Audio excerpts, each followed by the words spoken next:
idea nila, ipa-adapt sa mga private entities kung gusto nyo gawing bed and breakfast or resort. Ang problema nila, nakalimutan nilang maglagay ng reference sa heritage. Pag nagpa-adapt ka ng isang antique na gusali, kinakailangan may mga do's and don'ts. Hindi mo pwedeng baguhin ito. Hindi mo pwedeng baguhin yan. Mga part na hindi talaga pwede. Yes, yun ang nakalimutan nila. So, napansin ko yun. I joined the Coast Guard Auxiliary in 2006 and they appointed me as the commander of Task Force Lighthouse in Calatagan.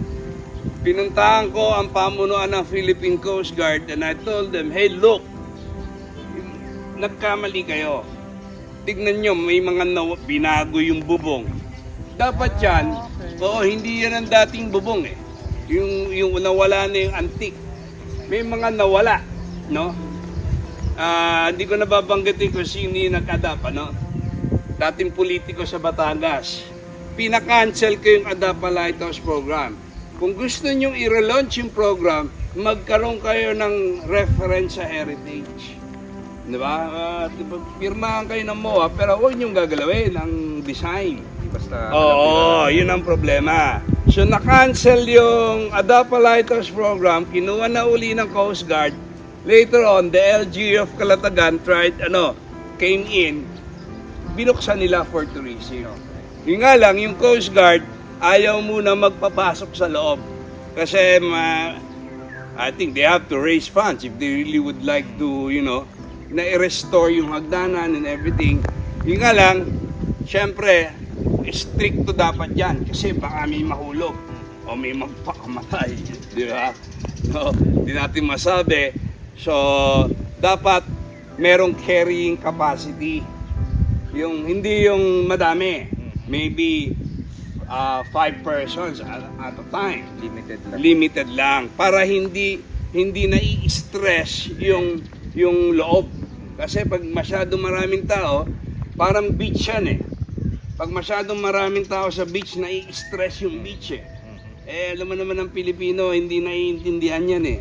Ganon din sa isang heritage place, ancestral house, kailangan binibigyan mo ng limitasyon ang pumapasok para hindi nabababoy ang loob. Kasi madami pinipreserve din. Yes, oo. So, such is the story. Ito, mga bunkers yan.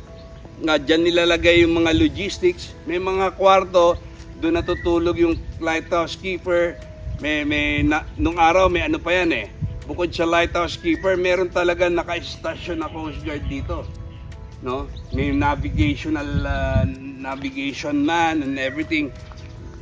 Yung nga lang, kasi nga ngayon, high-tech na mga barko. So, at saka solar na.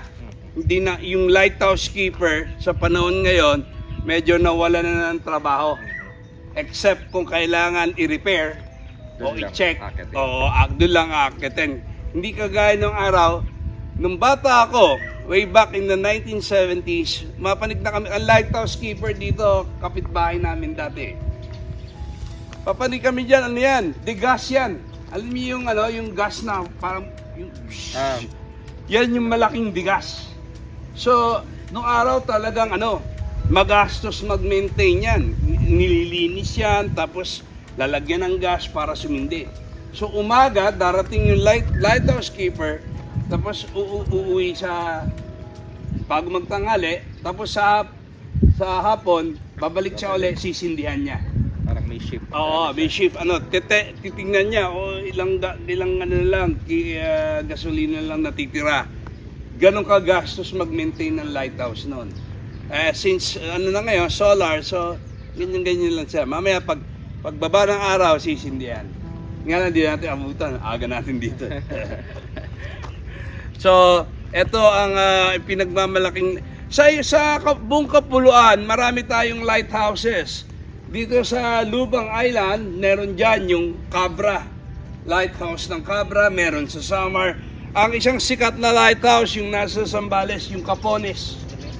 Madalas pinupuntahan yon, yung Capones. Meron din mga lighthouse sa Panay. Kaso, karamihan ng lighthouse sa Pilipinas, puro mga dilapidated. Sayang. Walang pera ang gobyerno eh. Sa Palawan, meron din yung Balabac Lighthouse, ano? Yung sa Malabrigo, sa Lubo, Batangas, inadapt ni yung swimmer. Hindi niya henerasyon niya, si Akiko Thompson. She's a good friend. Kasi may rest house siya sa tabi ng lighthouse. Inadapt niya yung lighthouse sa Lubo, nag-raise siya ng funds, pinarestore nila. Private lang talaga kasi pagka yung government parang hindi nila priority. Hindi nila pa, ang government hindi priority ang heritage eh. Siyempre, kung ako commandant ng Coast Guard, ang priority ko yung mga sweldo ng tao, manpower, mga barko, mga kagamitan nila, di ba? Rescue. Milyon ang gagastusin mo sa heritage conservation eh. I understand, hindi kaya. Walang balik na. Oo, walang balik sa kanila yon. So, it's a good thing. Doon sa Lubo, nakakita sila ng isang sikat na swimmer nung araw, si Akiko Thompson. Ang father niya, American eh, nanay niya, Japanese.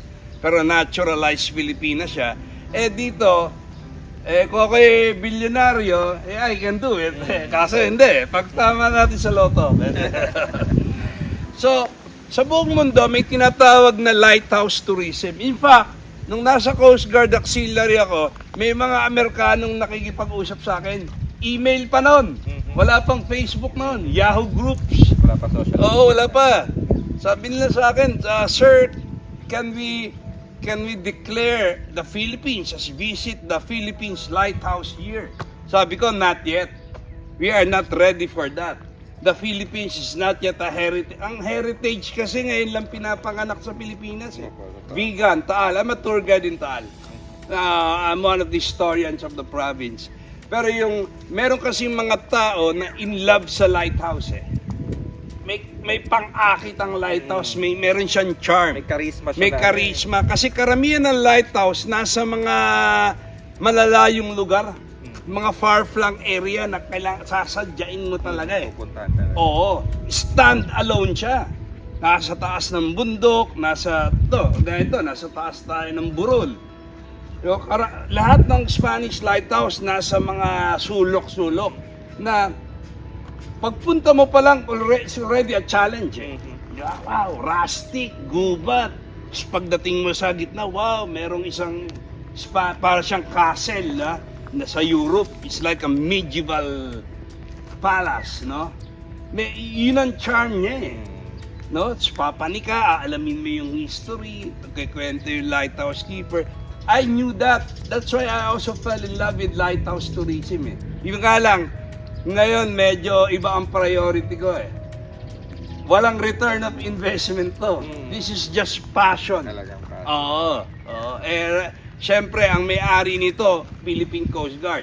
Hindi man natin sila pwedeng pangunahan ng pangunahan. We can talk to them. Naku, ang haba ng panahon, maraming beses ko sila. Nagpupunta ako lagi sa headquarters nila sa Maynila, sa Pier. Andun ang GH ko. Dami kong ginastos na pera. Just for the love of it. But you know, if you're growing older, nagiging practical ka. Ayoko na muna ng mga ganyang advocacy. Doon muna tayo sa pangkabuhayan showcase. Puro palabas ang palabas. Pag nag-advocate ka ng history at heritage, puro palabas ang pera mo. Tinigil ko muna. Pangkabuhayan showcase muna tayo. Nung bata ako, yes, I was an advocate. Talagang ko, very, very passionate ako. Umidad na ako eh. That was almost 20 years ago. Pag naging milyonaryo, bilyonaryo, that's the time we can, di ba? Why not? Return something back to the society, but not now. Okay? So, that's it. Welcome to Faro Cabo de Punta Santiago, ang ipinagmamalaking lighthouse ng Calatagan, Batangas. Salamat po. Very short pero napakarami nating natutunan. Ayun. Salamat po.